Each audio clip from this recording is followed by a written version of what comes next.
আজ সকাল থেকেই বৃষ্টি শুরু হয়েছে।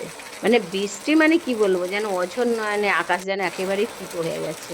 থামার নাম নেই। আর সেই সুযোগে এরা সদ্ব্যবহার করছে। এরা একেকজন একেক রকমের বায়না শুরু হয়েছে। যেন এটা বাড়ি, যেন বাড়ি তো না, যেন মনে হচ্ছে হোটেল। হ্যাঁ, ১ম এ শুরু হয়ে গেল, "আজকে বৃষ্টি হচ্ছে, চলো মা তাহলে শুক্তো বানাও।" তো মনে হয় একটু দেখে টেখে ফেলেছিল। আমি অনেক রকমের শুক্তো করার মতোই অনেক রকম বাজার করেছিলাম। তো ঠিক আছে, মেয়ে বলেছে চলো শুক্তো বানাই। তো আমার ছাদ বাগানে তো নিম গাছ আছে। আমি ছাদ বাগান থেকে নিম পাতা তুলে নিয়ে চলে এলাম। এবার সজনে ডাঁটা, কুমড়ো, কাঁচকলা, তারপরে গাজর, মানে যেখানে যা সবজি, তার আগের দিন আবার আমি বড়িও কিনেছিলাম। তো শুক্তোর পুরো আইটেম রয়েছে বলেই মেয়ের মনে হয়ে গেল আর শুক্তো বানিয়ে ফেললাম। তা তারপরে শুক্তো তো হয়ে গেল। এবার শুক্তো খাওয়া হয়ে গেল। বিকেল গড়িয়ে গেল, এখনো বৃষ্টি থামার শেষ নেই। এবার তো মনে হচ্ছে পুরো বন্যা হয়ে ডুবেই যাবে। আমাদের এখানে ড্রেনগুলো সব ঢাকা দিয়ে দিয়েছে, যার জন্যে জল বেরিয়ে যাওয়ার খুব অসুবিধা হচ্ছে। সেই কারণেই হয়তো এর এতটা জল জমে যাচ্ছে। তো তার মধ্যেই আমার মেয়ের আবার বায়না শুরু হলো, মা একটু গরম গরম মোমো আর স্যুপ বানিয়ে দেবে? তো মেয়ে বলেছে, না তো বলা যায় না। আর মেয়ের দৌলতে আমাদেরও খাওয়া হয়ে যাবে। তো চলো, মেয়ের জন্য আবার মোমো বানাতে শুরু করলাম। প্রায় সব রকম তো সবজি-টবজি আছে, আর ফ্রিজের মধ্যে চিকেন ছিল।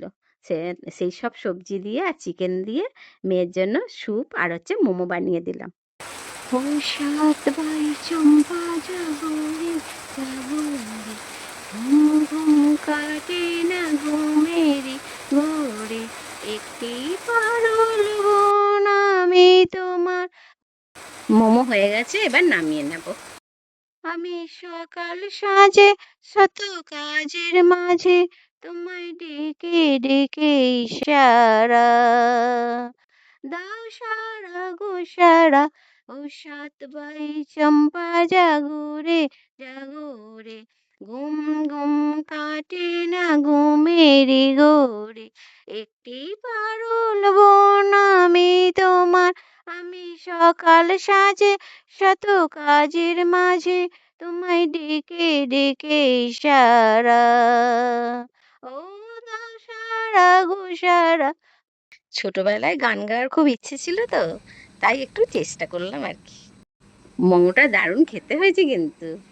আর স্যুপটা উফ, অসাধারণ। এখন বাজে সন্ধ্যে ৭টা। বৃষ্টি থামার নামই নিচ্ছে না।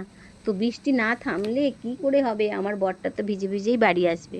তো বর আমার সত্যিই সত্যি দেখো, ভিজে ভিজেই বাড়ি আসছে। বাড়ি এসে আমায় বলছে, একটু ওই ভিজে ভিজে গেছি, গরম গরম চা বানাও তো, আর তার সাথে একটু পকোড়া বানিয়ে দাও। তো ভালোই হলো, আমি ফ্রিজের মধ্যে চিকেন রেখে দিয়েছিলাম। তো চটজলদি সবকিছু রেডি করে বরকে আর আমরা মেয়ে আমি ৩ জনে মিলে গরম গরম চা আর চিকেন পকোড়া রেডি করে ফেললাম। ছোটবেলায় আমি খুব দুষ্টু ছিলাম। আমরা হচ্ছে ৩ বোন, ১ ভাই। মানে আমার দাদা সবার বড়। তো আমরা ৩ বোন পরপর। তো আমি ছোট। তো সেই ছোটবেলায় আমি এতটাই দুষ্টু ছিলাম, আমি সবাইকে মারধর করে চলে আসতাম। মানে এত দুষ্টু। আমার মা তো অতিষ্ঠ হয়ে যেত। সারাদিন আমায় ধরতে পারত না। সন্ধ্যেবেলা বাড়ি এলেই ব্যাস, এই যে ধরবে আমার মা, আমি সন্ধ্যেবেলা হলেই ভীষণ ভয় পেতাম। সেই কারণে আমার মা ধরতেও পারত। আর তখন মানে উদ্ধম-মধ্যম পড়তো পিঠে আরকি। ভালোবাসতাম। অনেক রকমের খেলা, কত রকমের দারকোষ খেলেছি, তারপরে কাবাডি খেলেছি, আলতাবাটি, পানের বাটি, ওই খেলা খেলেছি, ১৬ গুটি, ৫ গুটি, মানে অনেক, অনেক, অনেক রকমের খেলা। মানে ছোটবেলাটা আমার খেলাধুলা, স্কুল সবকিছু নিয়ে আমার খুব আনন্দে কেটেছে। খুব ভালো কেটেছে। আর আপনাদের?